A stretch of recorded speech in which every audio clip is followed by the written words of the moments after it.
Y la gente, además, como no encuentra nunca en los espacios públicos un chance de discutir lo que sea, a veces se salen del tema y es como una válvula de escape, discutir.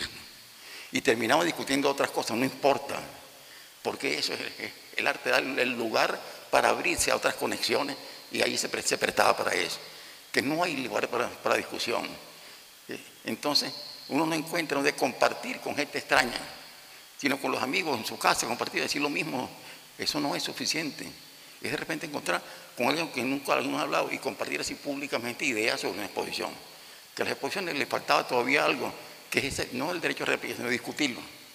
Discutirlo. Que las exposiciones no va a estar a mostrar los cuadros, sino conversar sobre ellos también, con el artista o con quien sea. La idea era esa, a lo mejor podría comenzarse y después ampliarse estableciendo un derecho a réplica. Podría ser sentar un precedente que pudiera resultar útil así para todo el mundo, para los propios artistas, respetando por supuesto el derecho a expresar, a exponer todo, expresar lo que sea sin ninguna limitación, pero también el derecho a disentir y expresar opiniones contrarias a eso que se muestra, aunque sean a veces que uno esté como bastante descontento con la calidad de la obra y se haga cosas que los artistas difícilmente soportan, que es que uno hable peste contra la obra de un artista, lo consideran a uno rayado como enemigo para el resto de la vida.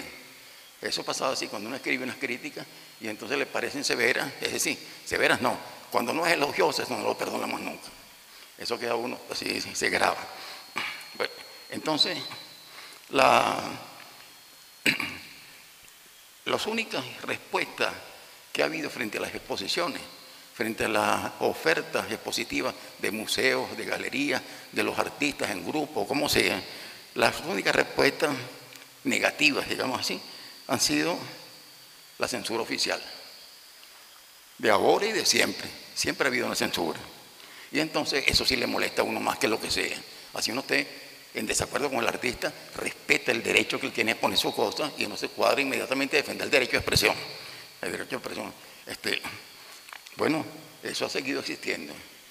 La censura no es únicamente prohibir la obra, que no se muestre, retirar la exposición, retirar las obras o retirar el libro, o en fin, cualquier cosa de expresión artística, expresión cultural, retirarla, después prohibirla, ese tipo. Pero también hay otras cosas que simétricamente lo mismo, se pone en lugar de sustituyendo la autoría, la creación, es decir, la competencia, a quién compete eso, esa obra. Y entonces se ponen las presiones, imponer una cosa. Imponer es exactamente equivalente, especularmente equivalente a prohibir. Es tomar uno la decisión, esto no va, debe ir esto otro. Yo no sé si es peor imponer, debe ir esto otro. Imponer una vía única, una cosa entubada, en fin, cualquier cosa por el estilo de eso. Entonces el encarcelamiento de artistas plásticos es muy excepcional. Ha habido encarcelamiento, pero son de la literatura, el periodismo, cosas así, ha habido varios y lo sigue habiendo. Pero no, los artistas plásticos no. De repente se vuelven tan memorables que si Alejandro Colina estuvo preso de Gómez, pero no por el carácter estético de sus obras, no por su estilo ni nada de eso, es porque no le pagaban y entonces había un compromiso y él necesitaba la plata y se quejaba, y los gobiernos muy autoritarios no admiten ninguna queja de nadie, eso lo sabemos ahorita. Entonces, bueno, eso molestó a Gómez y los manda preso, a pesar de ser un admirador de Alejandro Colina. Además, quien lo lanza y quien los mete un poco por todas partes, el general Gómez, el gomecismo, mejor dicho. Y después el gomecismo lo pone preso y queda después en la historia como un resistente, como un luchador contra eso, cuando no lo era. Y después ejemplos de cárceles son muy pocas así, y no vale la pena como enumerar qué es lo que pasaba. Y es como en las otras artes, así, Luis Correa, bueno, que lamentamos la muerte reciente de hace pocos días de Luis Correa con las obras que hizo, y es el único artista, así que fue por un escándalo así notorio, que sale su película, el caso Mamera, exacto. Y entonces, bueno, la película prohibida, se pasó de todas maneras, y el preso, y una gran campaña, y resultó, bueno, más bien movilizó la opinión por todos lados.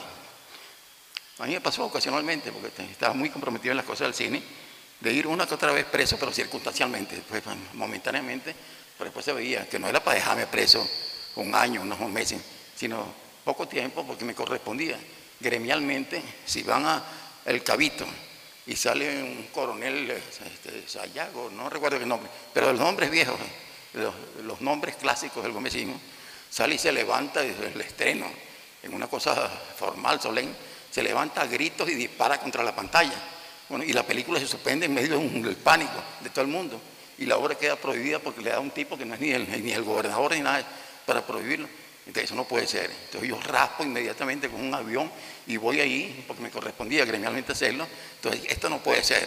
A estos tipos hay que darle a entender que estamos viviendo con una constitución, que hay que aprender a respetar esto, a respetar a toda esta clase de gente que creen que todavía no ha pasado el gomecismo. Bueno, por supuesto que en ese tono terminaba preso.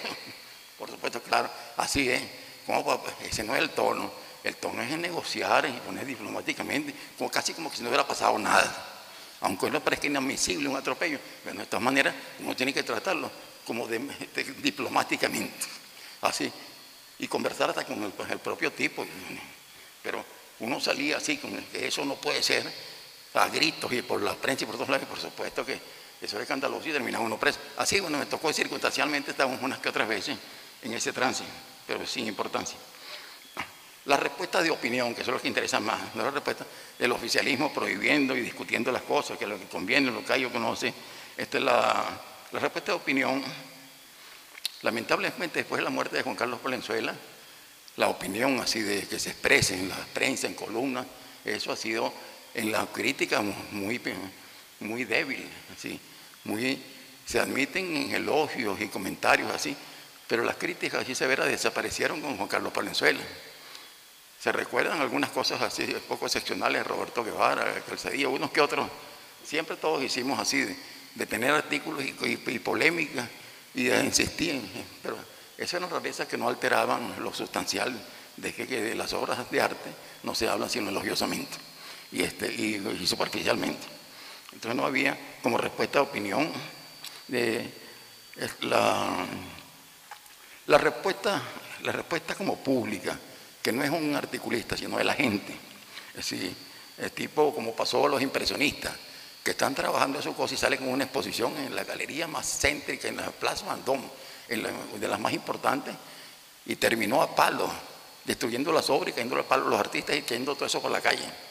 Hicieron un segundo intento y también tuvieron que irse, por ahí no expone más nunca. Y el impresionismo logra tener una difusión inmensa, como casi hegemónica, hacer como la fuente y la mayor parte de las tendencias renovadoras, pero por otras personas, eran alemanes, ingleses, otros tipos, que siguieron eso, pero no por los artistas originarios, que se fueron y no se atrevían a exponer más nunca en París y se exponían por otras partes si acaso. Así. Después hay cosas impresionantes de verdad, eso de la reacción del público.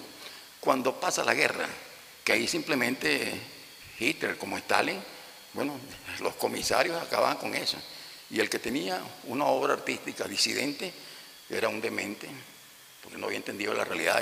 Entonces iba a un gulag y ahí desaparecían. Desaparecieron solo 200 artistas.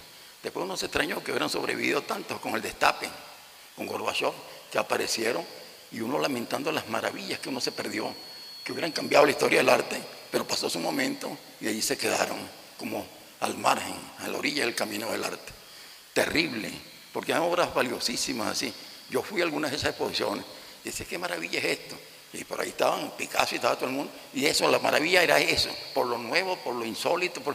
Entonces, y me decían, bueno, y esto es del mismo autor que este. Y empezaban a echarme el cuento del destape y todo lo que había pasado, los tipos. Y llegaba a conocer unos que otros, entonces, que salían por ahí y eran buscados por todas partes.